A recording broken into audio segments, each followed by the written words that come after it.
ಕಾಡಿನ ಒಳಗಡೆ ನಾವು ಬ್ರಿಡ್ಜ್ ಮೇಲೆ ಹೋಗ್ತಾ ಇದ್ದೇವೆ ಈಗ. ಸೊನೆರೇಶಿಯಾ ಕ್ಯಾಸಿಲಾರಿಸ್ ಅಂತ ಇದಕ್ಕೆ ಮ್ಯಾಂಗ್ರೋವ್ ಆಪಲ್ ಅಂತ ಕರೀತಾರೆ. ಅಸ್ಥಿ ಪಂಜರಗಳೇ ನಿಂತಿದ್ದಾವೆ ಇಲ್ಲಿ, ಸಿಕ್ಕಾಪಟ್ಟೆ ಅಸ್ಥಿ ಪಂಜರಗಳು. ಇವೇನ್ ಮರಗಳಿದಾವಲ್ಲ ಇದ್ರ ಬುಡದಲ್ಲಿ ರಿಚ್ ಆಕ್ಸಿಜನ್ ಪ್ರೊಡಕ್ಷನ್ ಇರುತ್ತೆ. ಈ ಮ್ಯಾಂಗ್ರೋವ್ ಮರದ ವಿಶೇಷತೆ ಇನ್ನೊಂದು ಏನಂತಂದ್ರೆ, ಮರದಲ್ಲೇ ಇರಬೇಕಾದ್ರೆ, ಕಾಯಿ ಮರದಲ್ಲೇ ಇರಬೇಕಾದ್ರೆ ಮೊಳಕೆ ಹೊಡಿತದೆ. ಚೆನ್ನಾಗಿದೆ. ಎಷ್ಟೊಂದು ವಿಶೇಷ ಕಾಡುಗಳು ಇವು. ಹಾಯ್, ಹಲೋ, ನಮಸ್ಕಾರ ಸ್ನೇಹಿತರೆ. ನೀವು ನೋಡ್ತಿದ್ದೀರಾ YouTube channel AK Kannada logs. ಸ್ನೇಹಿತರೆ, ನಾವು ಇವತ್ತು ಮಂಗಳೂರು ಕಡೆಗೆ ಹೋಗ್ತಾ ಇದ್ವಿ. ಹೋಗ್ತಾ ಇರಬೇಕಾದ್ರೆ ಇಲ್ಲಿ ಹೊನ್ನಾವರ ದಾಟಿದ ತಕ್ಷಣ ಒಂದು 2-3 ಕಿಲೋಮೀಟರ್ ಬಂದಾಗ ಇಲ್ಲಿ ಒಂದು ಕಾಂಡ್ಲಾ ನಡಿಗೆ ಸಿಗುತ್ತೆ. ಶರಾವತಿ ನದಿಯಲ್ಲಿ ಶರಾವತಿ ಕಾಂಡ್ಲಾ ನಡಿಗೆ ಅಂತ ಹೇಳ್ತಾರೆ. ಬನ್ನಿ, ಇದು ಏನು ಕಾಂಡ್ಲಾ ನಡಿಗೆ ಅಂದ್ರೆ ಏನು, ಏನಿದೆ ಇಲ್ಲಿ ನೋಡೋಣ ಬನ್ನಿ.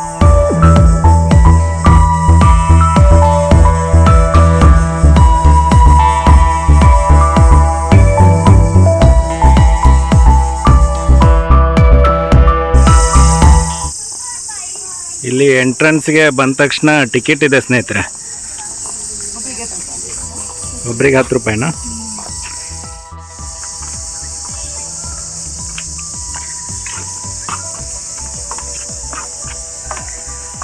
ಸೊ ಕಾಂಡ್ಲಾ ಕಾಡುಗಳು, ಅದ್ರ ಬಗ್ಗೆನೂ ಇಲ್ಲಿ ಮಾಹಿತಿ ಇದೆ ನೋಡಿ.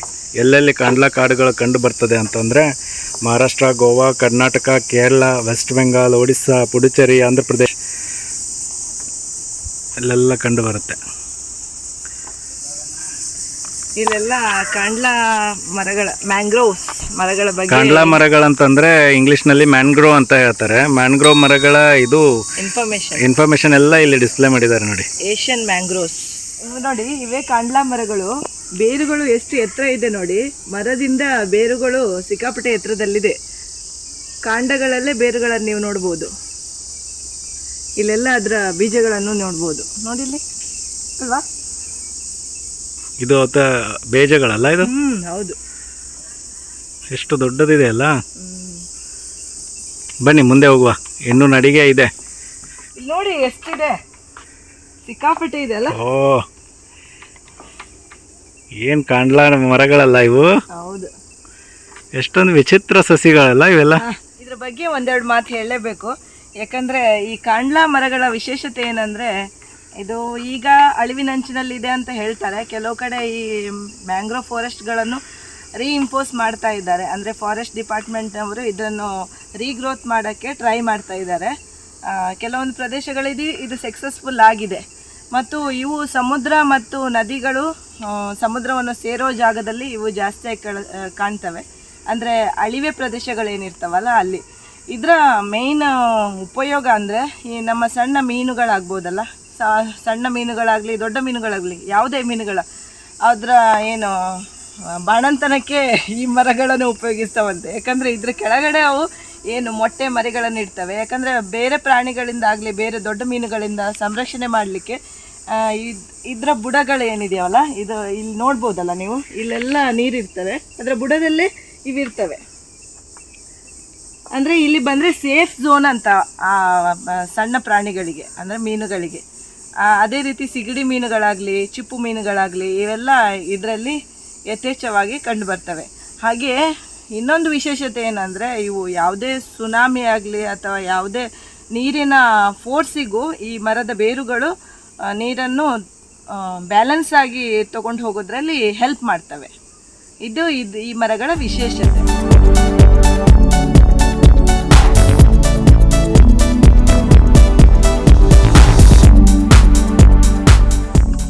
ಇಲ್ಲಿ ಒಳಗಡೆ ನಡೀತಾ ಹೋದ್ರೆ ಏನೋ ಒಂಥರ ಖುಷಿ ಅನ್ಸುತ್ತಲ್ಲ. ಹೌದೌದು, ಇದು ಜವಳು ಮಣ್ಣು, ಜವಳು ಮಣ್ಣು. ಸಂಜೆ ಆಗ್ತಿದ್ದಂಗೆ ನೀರು ಬರ್ತದಂತೆ ಇಲ್ಲಿ ಮೇಲ್ಗಡೆ. ಹೌದಾ? ಹಾ, ಮಳೆಗಾಲಕ್ಕೆ ಜಾಸ್ತಿ ನೀರಿರುತ್ತೆ. ಮತ್ತೆ ಸಂಜೆ ಈವ್ನಿಂಗ್ ಆಗ್ತಿದ್ದಂಗೆ ನೀರು ಜಾಸ್ತಿ ಬರ್ತದೆ ಇಲ್ಲಿ ಮೇಲೆ. ಈಗ ನೀರಿಲ್ಲ ಇಲ್ಲಿ. ಇದು ಕೆಂಡೇಲಿಯಾ ಕೆಂಡಲ್ ಅಂತಿದು ಮರ. ಕೆಂಡ ಏನಾದರೂ ಉಗುಳುತ್ತಾ? ಕೆಂಡೇಲಿಯಾ ಕೆಂಡಲ್ ಮ್ಯಾಂಗ್ರೋವ್ ಸ್ಪೀಸೀಸ್. ಅದು ಡಿಫ್ರೆಂಟ್ ವೆರೈಟಿ ಇದೆ. ಇದು ನೋಡಿ, ಇದೊಂದು ಪ್ರಜಾತಿ. ಇಲ್ಲಿ ಒಂದಿದೆ ನೋಡಿ, ಇದು ಸೇಮ್ ಅದೇ. ಅದೊಂದು ಪ್ರಜಾತಿ, ಇದೊಂದು, ಇದು ಅದಕ್ಕೆ ಕಾಯಿನೂ ಆಗ್ತದೆ ನೋಡಿ. ಮೇಲ್ಗಡೆ ಕಾಯಿ ಆಗಿದೆ ನೋಡಿ ಒಂದಕ್ಕೆ. ಹೌದು, ಕಾಯಿ ಆಗಿದೆ. ಕಾಯಿ ಕಾಯಿ ಎಷ್ಟು ದೊಡ್ಡದಿದೆ ಅಲ್ಲ. ನೋಡಿ.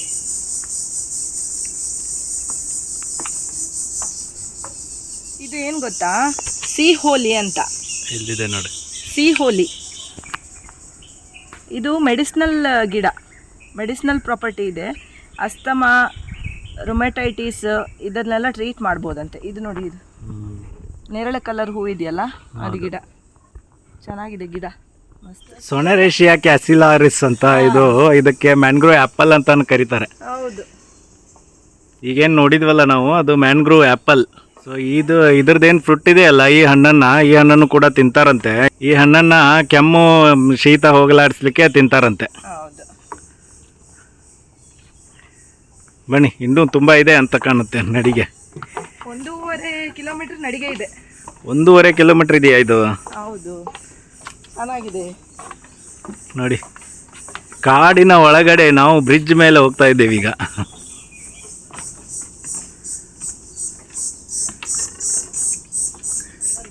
Breathing roots, pencil like. So ಬೇರೆ ಬೇರೆ ಇದೆ, ಮ್ಯಾಂಗ್ರೂವ್ ಅಲ್ಲೇನೆ ಬೇರೆ ಬೇರೆ ವೆರೈಟಿ ಮರಗಳಿವೆಲ್ಲ. ಹೌದು, ಇವೇನು ಮರಗಳಿದಾವಲ್ಲ, ಇದರ ಬುಡದಲ್ಲಿ ರಿಚ್ ಆಕ್ಸಿಜನ್ ಪ್ರೊಡಕ್ಷನ್ ಇರುತ್ತೆ. ಅದಕ್ಕೋಸ್ಕರನೇ ಪ್ರಾಣಿಗಳು ಜಾಸ್ತಿ ಸಂತಾನೋತ್ಪತ್ತಿಗೆ ಈ ಮರದ ಬೇರುಗಳಲ್ಲಿ ಆಶ್ರಯ ಪಡಿತವೆ. ಎಂಥ ಫ್ಲಡ್ ಬಂದರೂ ಇದು ತಡೆದಿರ್ತದೆ. ಹೌದು, ಮಣ್ಣನ್ನು. ಇಲ್ಲೆಲ್ಲ ಈ ನೋಡಿ, ಮರಗಳ ಬೇರುಗಳು ಉಸಿರಾಟ ನಡೆಸ್ತವೆ. ಎಲೆಗಳಷ್ಟೇ ಅಲ್ಲ, ಈ ಬೇರುಗಳು ಕೂಡ ಉಸಿರಾಟ ನಡೆಸ್ತಾವಂತೆ. ನೋಡಿ, ಈ ಮ್ಯಾಂಗ್ರೋವ್ ಕಾಡುಗಳು, ಏನು ಕಾಂಡ್ಲಾ ಕಾಡುಗಳು ಅಂತ ಹೇಳಿದ್ವಲ್ಲ, ಇದರಿಂದ ಎಷ್ಟೊಂದು ಮನುಷ್ಯನಿಗೆ ಉಪಯೋಗ ಇದೆ. ಸೊ ಇವು ಈಗ ಅಳಿವಿನಂಚಿನಲ್ಲಿದೆ ಈ ಮ್ಯಾಂಗ್ರೋವ್ ಕಾಡುಗಳು. ಮನುಷ್ಯನ ದುರಾಸೆಗೆ, ಅಂದರೆ ಈ ನಗರೀಕರಣ ಏನು ಮಾಡ್ತಾ ಇದ್ದಾರಲ್ಲ, ಎಲ್ಲ ಮರಗಳನ್ನು ಕಡಿದು ನಗರವನ್ನು ಮಾಡ್ತಾ ಇದ್ದಾರೆ. ಸೊ ಹಾಗಾಗಿ ಇವೆಲ್ಲ ಅಳಿವಿನಂಚಿನಲ್ಲಿದೆ. ಸೊ ಇವನನ್ನು ಉಳಿಸ್ಕೊಂಡು ಹೋಗೋದು ನಮ್ಮ ಕರ್ತವ್ಯ ಕೂಡ. ಮುಂದಿನ ನಮ್ಮ ಪೀಳಿಗೆ ಕೂಡ ಈ ಮರಗಳನ್ನು ನೋಡಬೇಕು. ಮರಗಳ ಟೈಪ್ ನೋಡಿ, ಇಲ್ಲೊಂದು ಪ್ರಕಾರದ ಬೇರುಗಳಲ್ವಾ, ಇದೆಲ್ಲ ಒಂಥರ ಮೇಲ್ಗಡೆ ಹೀಗೆ ಅಸ್ಥಿ ಪಂಜರ ನಿಂತಾಗೆ ನಿಂತಿದೆ. ಹೌದು, ಇಲ್ಲಿ ಇನ್ನೊಂದು ಟೈಪ್ ಆಫ್ ಮರ. ಇದ್ರದ್ದು ಬೇರುಗಳು ನೋಡಿ, ಎಂಟೈರ್ಲಿ ಡಿಫ್ರೆಂಟ್. ಇವೆಲ್ಲ ಮಣ್ಣನ್ನು ಕಚ್ಚಿ ಇಡ್ಲಿಕ್ಕೆ ಹೆಲ್ಪ್ ಮಾಡ್ತದೆ. ಈಗ ನೀರಿಲ್ಲ, ಇಲ್ಲಿ ನೀರಿದ್ರೆ ಇನ್ನೂ ತುಂಬಾ ಚಂದ ಕಾಣುತ್ತೆ ಅಲ್ವಾ? ಹೌದು. ನೋಡಿ, ಇಲ್ಲಿ ಅಸ್ಥಿ ಪಂಜರಗಳೇ ನಿಂತಿದ್ದಾವೆ. ಇಲ್ಲಿ ಸಿಕ್ಕಾಪಟ್ಟೆ ಅಸ್ಥಿ ಪಂಜರಗಳು. ಮನುಷ್ಯನ ಅಸ್ಥಿ ಪಂಜರ ಇದ್ದಾಗೇನು ಕಾಣುತ್ತಲ್ಲ. ಹೌದು, ಅಲ್ಲ ಅಂದ್ರೆ ಇಷ್ಟು ಹೈಟಿಗೆ ನಿಮ್ಗೆ ನೀರು ಬಂದ್ರು ಅದ್ರನ್ನ ತಡೆಯೋ ಶಕ್ತಿ ಇದೆ. ಅದೇ. ಮತ್ತು ಇದು ಇನ್ನೊಂದೇನು ಗೊತ್ತಾ, ಈ ಮರಗಳಿಂದ ಮಣ್ಣು ಕೊರೆತ, ಅಂದ್ರೆ ನದಿಯಲ್ಲಿ ಏನು ನೀರು ಹರಿತಿರ್ಬೇಕಾದ್ರೆ ಮಣ್ಣು ಸವಿತದಲ್ಲ, ಹೌದು, ಅದನ್ನು ಕೂಡ ತಡಿತದೆ ಇದು. ಅದಕ್ಕಾಗಿ ಹೇಳೋದು, ಎಂತ ಫ್ಲಡ್ ಬರ್ಲಿ ಏನ್ ಬರ್ಲಿ, ಇದು ಗಟ್ಟಿಯಾಗಿ ನಿಲ್ಲುತ್ತೆ ಮರ. ನಿಸರ್ಗ ನಮ್ಗೆ ಎಷ್ಟು ಹೆಲ್ಪ್ ಮಾಡುತ್ತಲ್ಲ, ಮರಗಳ ರೀತಿಯಾಗ್ಲಿ ಎಲ್ಲಾ ರೀತಿಯಲ್ಲೂ ನಮ್ಗೆ ಹೆಲ್ಪ್ ಮಾಡುತ್ತೆ. ಆದ್ರೆ ನಾವು ನಿಸರ್ಗಕ್ಕೆ ಏನ್ ಕೊಡ್ತೇವೆ ಅದು ಇಂಪಾರ್ಟೆಂಟ್. ಇಲ್ಲಿ ನೋಡಿ, ಇಲ್ಲಿ ಮೀನುಗಳದ್ದು ಫೋಟೋ ಕೂಡ ಹಾಕಿದ್ದಾರೆ ಇಲ್ಲಿ. ಹೌದು, ಅಂದ್ರೆ ಮೀನುಗಳು ಬಂದು ಆಶ್ರಯ ಪಡಿತವೆ ನೀರಿದ್ದಾಗ. ಈಗ ನೀರಿಲ್ಲ, ಕೆಸರಿದೆ. ಇಲ್ಲ, ಬಟ್ ಏಡಿಗಳು ನೋಡಿ ಎಷ್ಟಿದೆ, ಸಣ್ಣ ಸಣ್ಣ ಏಡಿಗಳು. ತುಂಬಾ ಏಡಿಗಳಿದಾವೆ, ಚಿಕ್ಕ ಚಿಕ್ಕ ಏಡಿಗಳು, ದೊಡ್ಡದು ಇದೆ ನೋಡು, ಸಿಕ್ಕಾಪಟ್ಟೆ ಏಡಿಗಳು. ಇವೆಲ್ಲ ಏನು ಏಡಿಗಳ ಗೂಡುಗಳು. ಹೌದು, ಸಣ್ಣ ಸಣ್ಣ ತೂತು ಕಾಣುತ್ತಲ್ಲ, ಅವೆಲ್ಲ ಏಡಿಗಳ ಗೂಡುಗಳೇ.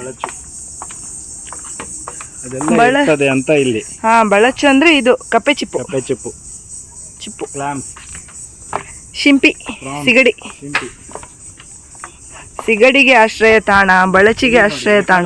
ಅದ್ರ ಬಗ್ಗೆ ಕಾಂಡ್ಲಾ ಸಸಿಗಳ ಮಾಹಿತಿಯನ್ನ ಇಲ್ಲಿ ಡಿಸ್ಪ್ಲೇ ಮಾಡಿದ್ದಾರೆ. ತುಂಬಾ ಚೆನ್ನಾಗಿ ಡಿಸ್ಪ್ಲೇ ಮಾಡಿದ್ದಾರೆ, ನಿಜವಾಗ್ಲೂ ತುಂಬಾ ಖುಷಿ ಆಯ್ತು. ಇಲ್ಲ ನೋಡಿ, ಅದ್ರದ್ದು ಇದು ಮೊಳಕೆ ಬರುವ ಕಾಂಡ್ಲಾ ವಿಶೇಷ ಬೀಜಗಳು ಇವು ಈ ತರ ಇದ್ರೆ ಮೊಳಕೆ ಬರುವ ಬೀಜಗಳು ಇರ್ತವೆ ಇದರಲ್ಲಿ. ಮತ್ತೆ ಇದು ಇನ್ನೊಂದೇನು ಗೊತ್ತಾ, ಈ ಕಾಂಡ್ಲಾ ಮರಗಳು ಸಾಲ್ಟ್ ರೆಸಿಸ್ಟೆಂಟ್ ಇರ್ತವೆ, ಉಪ್ಪನ್ನ ಸಹಿಷ್ಣುತೆ ಮಾಡ್ತವೆ. ಇಲ್ಲಿ ಬರ್ದಿದ್ದಾರೆ ಕೂಡ ಅವರು, ಹೆಚ್ಚುವರಿ ಉಪ್ಪನ್ನು ಲವಣ ಗ್ರಂಥಿಗಳ ಮೂಲಕ ಹೊರಹಾಕುವ ಎಲೆಗಳು ಇವು. ಸೊ ಉಪ್ಪಿನಾಂಶ ಉಪ್ಪನ್ನ ಹೀರ್ಕೋತಾವಲ್ಲ, ಉಪ್ಪನ್ನು ಹೀರ್ಕೊಂಡ ತಕ್ಷಣ ಅದನ್ನು ಹೊರಗೆ ಹಾಕ್ಲಿಕ್ಕೆ ಎಲೆಗಳ ಮುಖಾಂತರ ಹೊರಗೆ ಹಾಕ್ತವೆ. ನೋಡಿ, ಲವಣ ಉಪ್ಪನ್ನ ಹೊರಗೆ ಹಾಕಿರೋ ಇದು ಇದೆ, ಚಿತ್ರನೂ ಇದೆ ಅಲ್ಲ ಇಲ್ಲಿ. ಸೊ ಈ ತರ ಇದೇನಿದೆ ಅಲ್ಲ, ಇದು ಬ್ರೀದಿಂಗ್ ರೂಟ್ಸ್ ಅಂತ ಹೇಳ್ತಾರೆ ಇವಕ್ಕೆ. ಹಾ ಇಲ್ಲಿ ಕೆಳಗೆ ಕಾಣ್ತಾ ಇದೆ, ಈ ಕಡೆ ಇದೆ, ಈ ಕಡೆ ಎಲ್ಲ ಇದೆ ನೋಡಿ, ನೋಡಿದ್ರಲ್ಲ ಇಲ್ಲಿ ಇದೆ ನೋಡಿ. ಸೊ ಇವೆಲ್ಲ ಬ್ರೀದಿಂಗ್ ರೂಟ್ಸ್, ಇವೆಲ್ಲ ಇದರಿಂದ ಉಸಿರಾಟ ಕ್ರಿಯೆ ನಡೆಸ್ತದೆ ಮರಗಳು. ಓಕೆ. ಮತ್ತೆ ಹಾಗೆ ಈ ಬೇರುಗಳೇನಿದಾವಲ್ಲ, ಈ ಆಗ್ಲೇ ತೋರಿಸಿದ್ವಲ್ಲ ಇನ್ನೊಂದು ಟೈಪ್ ಬೇರುಗಳು ಅಂತ ಹೇಳಿ. ಹೌದೌದು. ಸೊ ಇವು ಸ್ಪೆಷಲ್ ರೂಟ್ಸ್ ಫಾರ್ ರೆಸ್ಪಿರೇಷನ್. ಆಮೇಲೆ ಮತ್ತೆ ಇದು ಮೇಲ್ಗಡೆ ಆಗ್ಲೇ ಒಂದು ಕಾಯಿ ನೋಡಿದ್ರಲ್ಲ, ಸೊ ಅದೇ ಆ ಕಾಯಿಗಳು ಈ ತರ ಇದಾಗ್ತದೆ, ನೆಕ್ಸ್ಟ್ ರೂಪದಲ್ಲಿ ಬರ್ತದೆ. ಇಲ್ಲಿನೂ ಕಾಯಿಗಳನ್ನು ಕಾಣ್ಬೋದು. ತುಂಬಾ ಕಾಯಿಗಳಿದ್ದಾವೆ. ಒಂಥರ ವಿಶಿಷ್ಟ ಸಸ್ಯ ಸಂಪತ್ತು ಅಂತಲೇ ಹೇಳ್ಬೋದಲ್ಲ. ಇಲ್ಲಿ ಒಳಗಡೆ ಬರ್ತಿದಂಗೆ ಒಂದು ಏನೋ ವಿಶೇಷ ಜಗತ್ನಲ್ಲಿ ಬಂದ್ವಿ ಅನ್ಸುತ್ತೆ. ಆಕ್ಚುಲಿ ಕಾರಲ್ಲಿ ಹೋಗುವಾಗ ನದಿ ಬದಿಯಲ್ಲೆಲ್ಲ ನಾವು ಯೂಶ್ವಲಿ ನೋಡ್ತೀವಿ ಈ ತರದ್ದು, ಅದು ದೂರದಿಂದ ನೋಡ್ತೀವಿ ನಾವು, ಹತ್ತಿರದಿಂದ. ಕಾಂಡ್ಲಾ ಮರದ ಬೀಜಗಳು ಮೊಳಕೆ ಹೊಡೆಯುವ ಹಂತ, ಫಸ್ಟ್ ಹಂತ ಇದು, ಎರಡನೇ ಹಂತ, ಇದು ಮೂರನೇ ಹಂತನಾ ಕೆಳಗೆ? ಹೌದು, ಇದು ನಾಲ್ಕನೇ ಹಂತ ಇಲ್ಲಿ. ಈ ಮ್ಯಾಂಗ್ರೋವ್ ಮರದ ವಿಶೇಷತೆ ಇನ್ನೊಂದು ಏನಂತಂದ್ರೆ, ಮರದಲ್ಲೇ ಇರಬೇಕಾದ್ರೆ, ಕಾಯಿ ಮರದಲ್ಲೇ ಇರಬೇಕಾದ್ರೆ ಮೊಳಕೆ ಹೊಡಿತದೆ. ಸೊ ಆ ಮೊಳಕೆ ಹೊಡೆದ ಕಾಯಿ ಕೆಳಗಡೆ ಬಿದ್ದಾಗ ಅದು ನೆಲದಲ್ಲಿ ಮತ್ತೆ ಮಣ್ಣಿನ ಮೂಲಕ ಬೇರನ್ನ ಎತ್ತಿ ಮೇಲೆ ಬೆಳೀತದೆ. ಇದು ನೀರೆಷ್ಟು ಫಲವತ್ತಾಗಿರ್ಬೋದಲ್ವಾ? ಹೌದು, ಮಣ್ಣು ಸಿಕ್ಕಾಪಟ್ಟೆ. ನೀರಿದ್ರೆ ಬೋಟಿಂಗ್ ಮಾಡಿಸ್ತಾರ ಅಂತ ಇಲ್ಲಿ. ನೀರ್ ಕಾಗೆ ಮುಳುಗಿ ಏಳು ನೀರಲ್ಲಿ. ಫಾರಿನಿಗೆ ಹೋಗ್ತೀವಿ ಅಂತಾರೆ, ಬಟ್ ನಮ್ಮ ಹೊನ್ನಾವರದಲ್ಲಿ ಎಂತೆಂಥ ಲೊಕೇಶನ್ ಇದೆ ನೋಡಿ ಅಲ್ವಾ? ಹೌದು.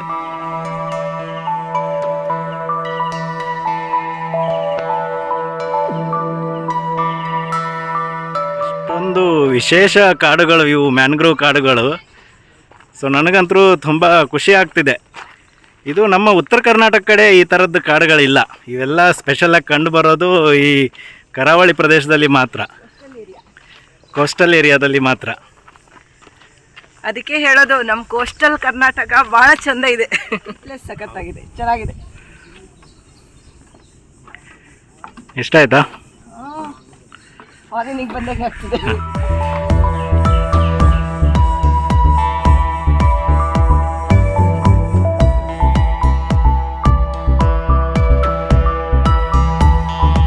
ನೋಡಿ, ಅಲ್ಲಿಂದ ನಡ್ಕೊಂಡು ಹೀಗೆ ಬಂದ್ವಿ.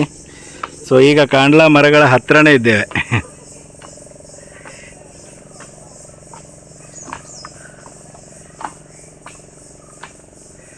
ನೋಡಿ ಕಾಂಡ್ಲಾ ಮರಗಳು ದೂರದಿಂದ ಬೇರ್ ನೋಡಿದಲ್ಲ, ಈಗ ನೋಡಿ ಹತ್ತಿರದಿಂದ. ಉಸಿರಾಡುವ ಬೇರುಗಳನ್ನು ಮುಟ್ಟೋದಂದ್ರೆ ಖುಷಿ ಅಲ್ವಾ? ಹೌದು, ನೋಡಿ ಎಷ್ಟಿದೆ ಮರಗಳು.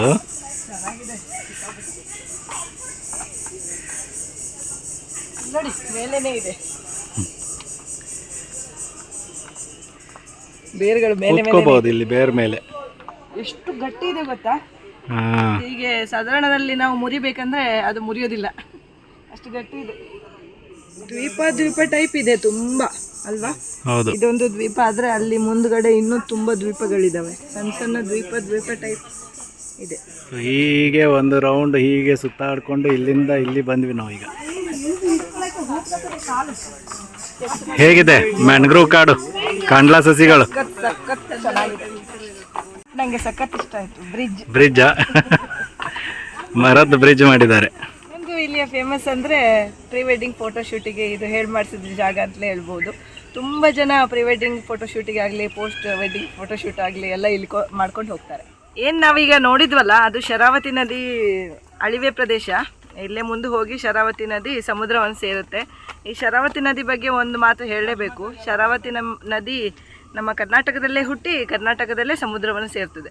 ಅದು ಶಿವಮೊಗ್ಗ ಜಿಲ್ಲೆಯಲ್ಲಿ ಅಂಬುತೀರ್ಥದಲ್ಲಿ ಹುಟ್ಟುತ್ತೆ, ಹಾಗೂ ಇಲ್ಲಿ ಹೊನ್ನಾವರ ತಾಲೂಕಿನಲ್ಲಿ ಅದು ಸಮುದ್ರವನ್ನು ಸೇರುತ್ತೆ. ನೋಡಿದ್ರಲ್ಲ ಸ್ನೇಹಿತರೆ, ಕಾಂಡ್ಲಾ ಮರಗಳ ನಡುವೆ ಕಾಂಡ್ಲಾ ನಡಿಗೆಯನ್ನ ಇವತ್ತು ನೀವು ವಿಡಿಯೋದಲ್ಲಿ ನೋಡಿದ್ರಿ. ನಾವಂತೂ ಬಹಳ ಎಂಜಾಯ್ ಮಾಡಿದ್ವಿ. ಸಣ್ಣ ಪ್ರದೇಶ ಬಟ್ ಬಹಳ ಚೆನ್ನಾಗಿದೆ. ಹೌದು, ತುಂಬಾ ಖುಷಿ ಕೊಡ್ತು. ಹೌದು. ಸೊ ನೀವು ಏನಾದರೂ ಹೊನ್ನಾವರ ಹತ್ರ ಬಂದಾಗ ಈ ಕಾಂಡ್ಲಾ ನಡಿಗೆಯನ್ನ ವಿಸಿಟ್ ಮಾಡೋದನ್ನ ಮಾತ್ರ ಮರಿಬೇಡಿ ಸ್ನೇಹಿತರೆ. ಸೊ ಹಾಗೆ ಈ ವಿಡಿಯೋ ಹೇಗೆ ಅನ್ನಿಸ್ತು ಅಂತ ನಮಗೆ ಕಮೆಂಟ್ ಮೂಲಕ ತಿಳಿಸಿ. ಈ ವಿಡಿಯೋ ಇಷ್ಟ ಆಗಿದ್ದಲ್ಲಿ ಲೈಕ್ ಮಾಡಿ, ನಿಮ್ಮ ಫ್ಯಾಮಿಲಿ ಫ್ರೆಂಡ್ಸ್ಗಳ ಜೊತೆ ಶೇರ್ ಮಾಡ್ಕೊಳ್ಳಿ. ಹಾಗೆ ನಮ್ಮ ಚಾನಲನ್ನು ಯಾರೆಲ್ಲ ಹೊಸದಾಗಿ ನೋಡ್ತಾ ಇದ್ದೀರಾ ಸಬ್ಸ್ಕ್ರೈಬ್ ಮಾಡಿ ಅಂತ ಹೇಳ್ತಾ ಇವತ್ತಿನ ಲಾಗ್ ಇಲ್ಲಿಗೆ ಎಂಡ್ ಮಾಡ್ತಾ ಇದ್ದೀವಿ ಸ್ನೇಹಿತರೆ. ಬಾಯ್ ಬಾಯ್. ಮುಂದಿನ ವಿಡಿಯೋದಲ್ಲಿ ಮತ್ತೆ ಸಿಗೋಣ. Until then take care. Tata.